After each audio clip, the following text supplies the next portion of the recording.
Tell him to make the microphone louder. It's terrible.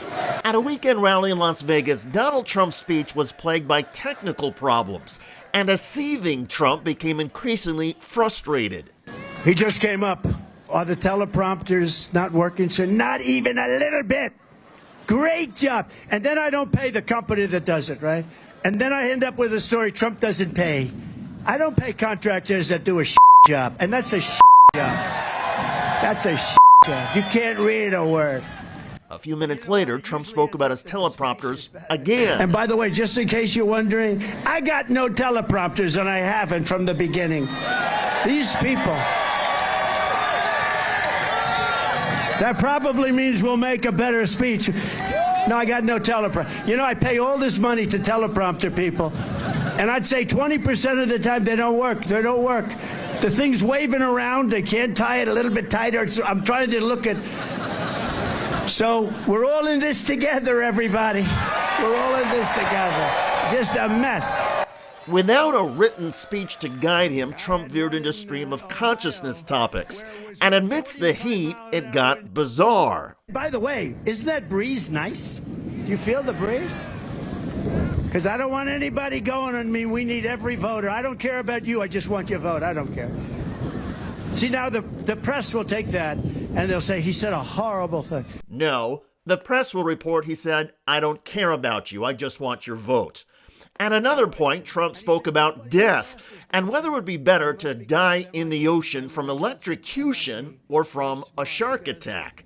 I say, what would happen if the boat sank from its weight and you're in the boat and you have this tremendously powerful battery and the battery's now underwater and there's a shark that's approximately 10 yards over there? By the way, a lot of shark attacks lately. Do you notice that? A lot of shark. I watched some guys justifying it today. Well, they weren't really that angry. They bit off the young lady's leg because of the fact that they were not hungry, but they misunderstood who she was. These people are crazy.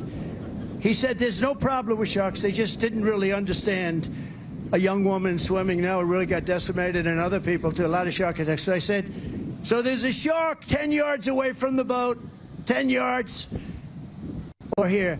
Do I get electrocuted?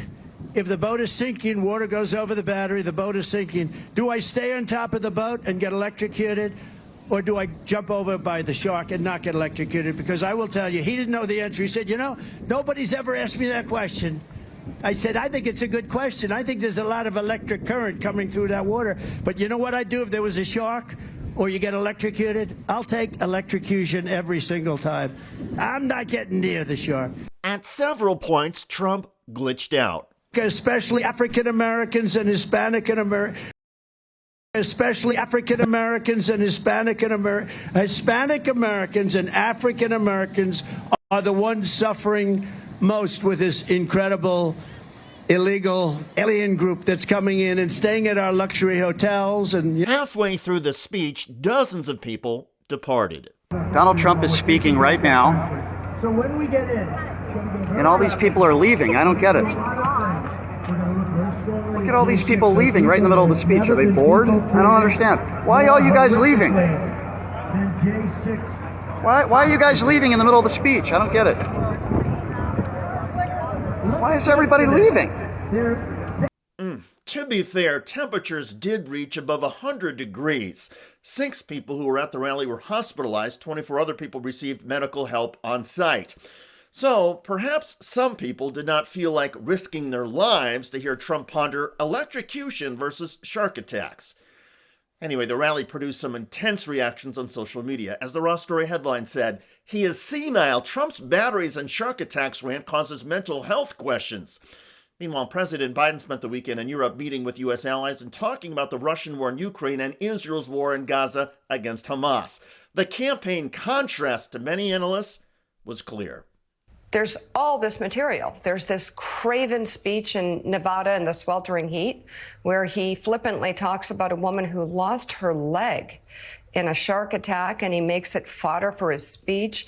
Let's not even begin with the J6 hostages. He calls them hostages. There was so much material to work with over the weekend between these two choices.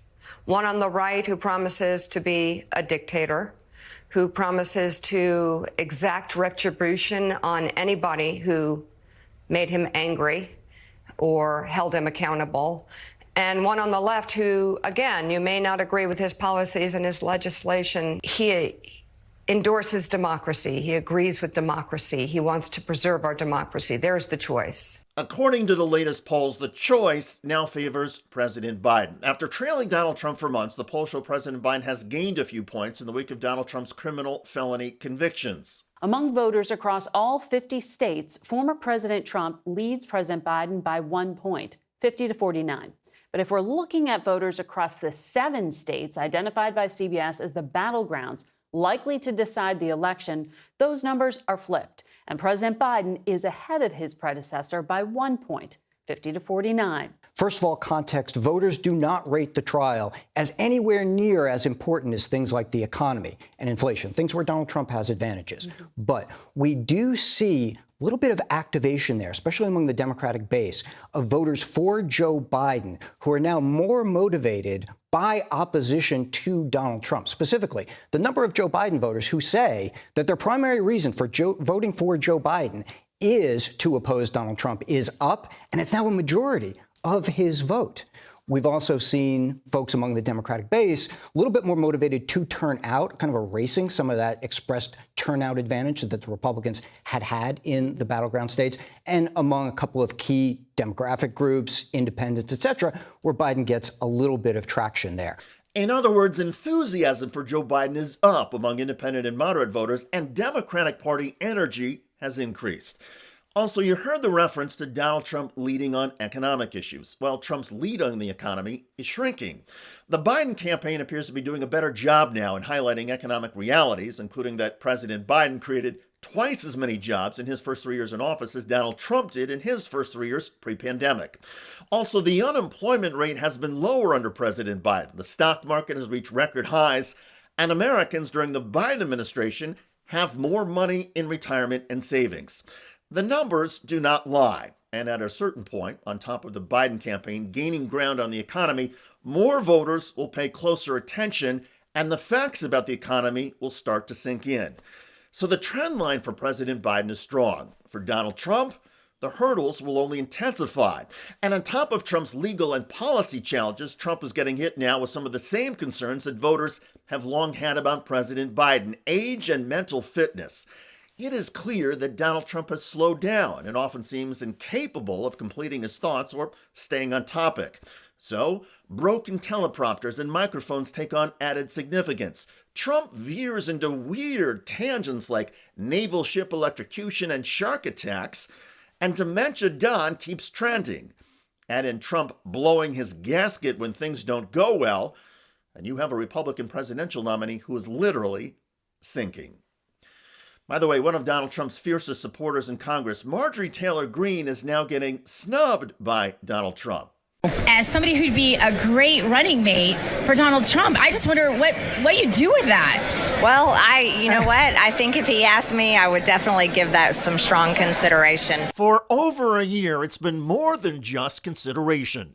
According to NBC News exclusive, reporting the controversial Georgia Congresswoman is setting her sights on just that, a presidential ticket, hoping to team up with former President Donald Trump as his VP in 2024. Former Trump aide Steve Bannon, who spoke to Greene, told NBC News she sees herself on the short list for Trump's VP. And yet Greene has reportedly fallen short of the short list. Check out that video at the link below. It generated a lot of comments on YouTube. One of the most popular is from Stephen Ludlam, who wrote, "MTG belongs in a mental institution." I hear you. I look forward to reading your comments about Donald Trump exploding over tech problems and obsessing over death. I'm David Shuster. Thanks for joining us.